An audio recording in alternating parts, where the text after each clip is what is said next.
మొన్ననే థియేటర్ల బంద్కు పిలుపునిచ్చారు కదా ఎగ్జిబిటర్లంతా. అయితే దాని మీద ఏపీ డిప్యూటీ సీఎం, నేను సినిమాల కోసం ఇంత ఆలోచన చేస్తే నా సినిమా రిలీజ్ అప్పుడే మీరు బంద్ ప్రకటించారు. మీరిచ్చిన రిటర్న్ గిఫ్ట్ కు చాలా కృతజ్ఞతలు. ఇప్పటి నుంచి పరిణామాలు వేరే ఉంటాయి అని కొత్త రూల్స్ చెప్పిండు కదా. ఇక దాని మీద ఆర్ నారాయణమూర్తి కాక మస్తు గరమైండు. అసలు థియేటర్ల బంద్ అని ఎవరు ప్రకటించలే. బంద్ ఉంటే 3 వారాల ముందే ప్రకటిస్తారు. ఇదేం చక్కగా తెలుసుకోకుండా నా సినిమా హరిహర వీరమల్లు మీదనే కావాలని కుట్రలు చేస్తారని తెలిసి తెలియకుండా ఎంత వస్తాంత స్వయంగా పవన్ కళ్యాణ్ అనుడు కరెక్ట్ కాదు అని మాట్లాడిండు మూర్తన్న.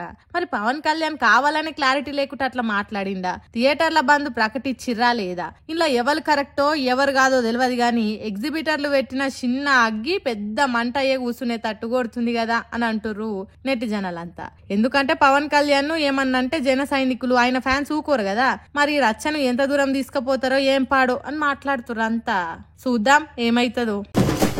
ఏమ్రో అంత చిమ్మున చీకటి ఉంది, లైట్ వేసుకుంటే ఏం పోయే? చూస్తుంటే ఇదేదో దావఖాన లెక్కనే కొడుతుంది కదా.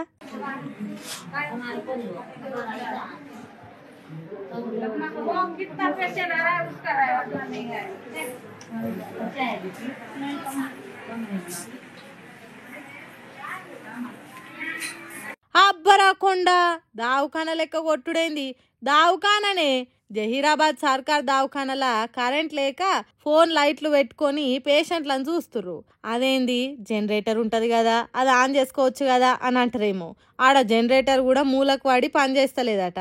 ఎంతసేపు అయినా కరెంట్ రాకపోయేసరికి చేసేదేం లేక దవాఖానలు ఉన్నోళ్ళు తన ఫోన్లు తీసుకొని టార్చ్ లైట్ ఆన్ చేసి చెకప్ చేసిర్రు. ఈ వీడియో ఇప్పుడు సోషల్ మీడియాలో వైరల్ అవుతుండేసరికి చూసిన వాళ్ళంతా వచ్చి రాని బూతులతోని సర్కార్ను ఏకి పారేస్తుర్రు. మరి ఇంత దారుణమా?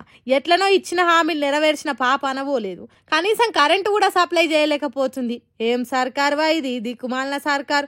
ఊకెనన్నా ఓట్లేసి పాడైనం. మన సావు మనం కోరు తెచ్చుకునేందుకే కావచ్చు వీళ్ళని గద్దెనెక్కిపించింది అని నోటికొచ్చిన బూతులు తిడుతుర్రు రోగుల ఇంటోళ్ళు, వీడియో చూసిన జనాలు. ఇంతమంది ఇన్ని తీర్ల తిట్టినా కూడా సర్కారు ఎందుకు పట్టించుకుంటలేదంటారు? ఎవరన్నా కావాలని ఇట్లా బదలాం లేపుతుర్రో లేకుంటే సర్కారే పట్టి లేనట్టు చేస్తుందో తెలియదు కానీ జనాలు మాత్రం నానా తిప్పల పడుతుర్రు. ఏందో ఏమో పొర్రి.